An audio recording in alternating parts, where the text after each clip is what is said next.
In every human interaction, there's an invisible battle taking place. It has nothing to do with who is smarter, who is richer, or who speaks the loudest. It is a battle of reality definition. Psychologists call this frame control. A frame is the set of assumptions, rules, and perspectives that define a situation. When two people meet, two frames collide. Only one can survive.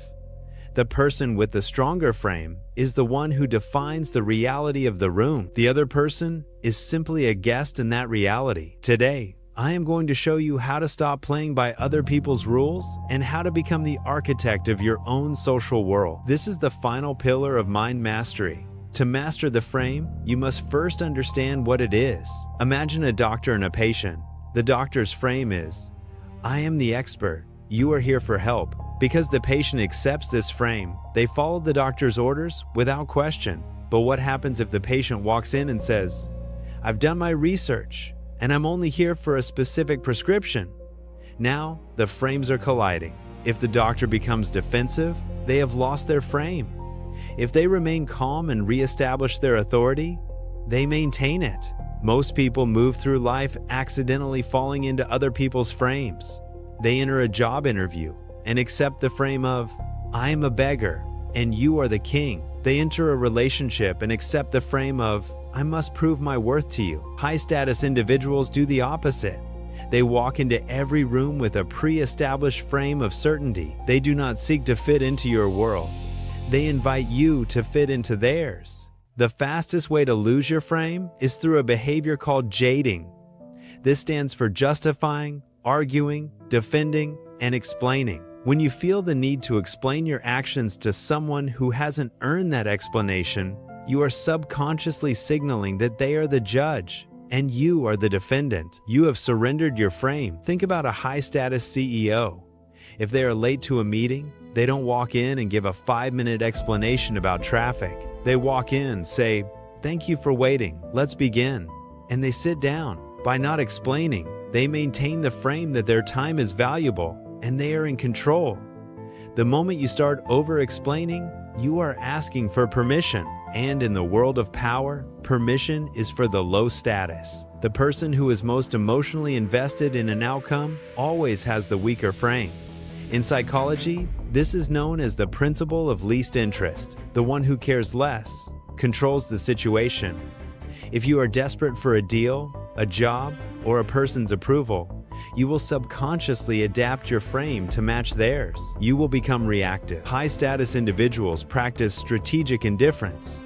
They are present, they are focused, but they are not attached. When someone tries to provoke you, insult you, or push your buttons, they are trying to pull you into their frame, a frame where they have the power to upset you. If you react with anger or defense, you have entered their reality. But if you respond with a calm, neutral gaze, the silence and the poker face we discussed in earlier episodes, you break their frame. You show them that their provocations have no weight in your world. Reframing is the ultimate weapon of the mind master.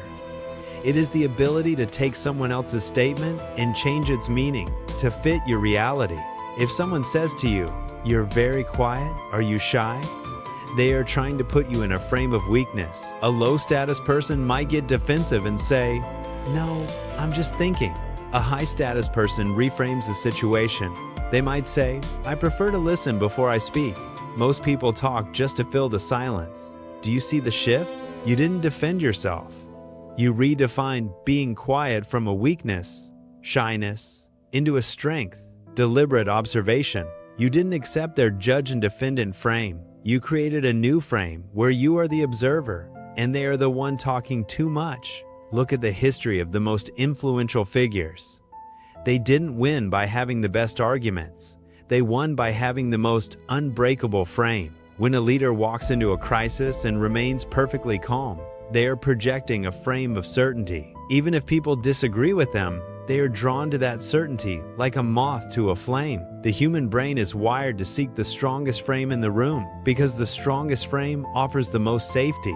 If you can maintain your composure, your voice, and your presence when everyone else is panicking, your frame will eventually absorb theirs. People will start looking to you for direction, not because you asked for it, but because your reality is the only one that feels solid. To master frame control, you must practice frame awareness. Tomorrow, in every interaction, ask yourself, whose rules are we playing by? Step 1. The 3-second pause.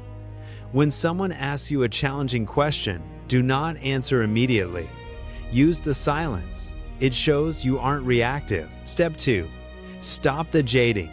Practice an entire day without justifying or over-explaining your decision. If you say no to an invite, just say, "I can't make it," and leave it there. Watch how it changes your internal power. Step 3.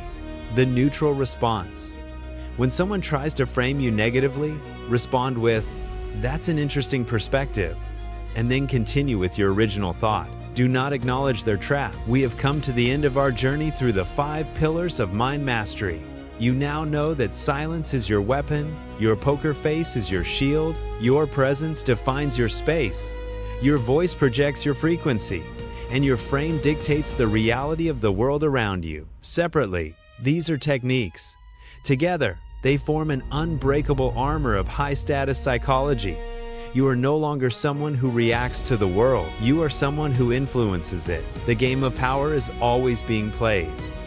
The only question is, will you be a player or will you be the prize? Thank you for being part of this series.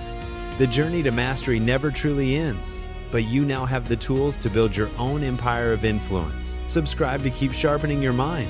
I'll see you in the next one.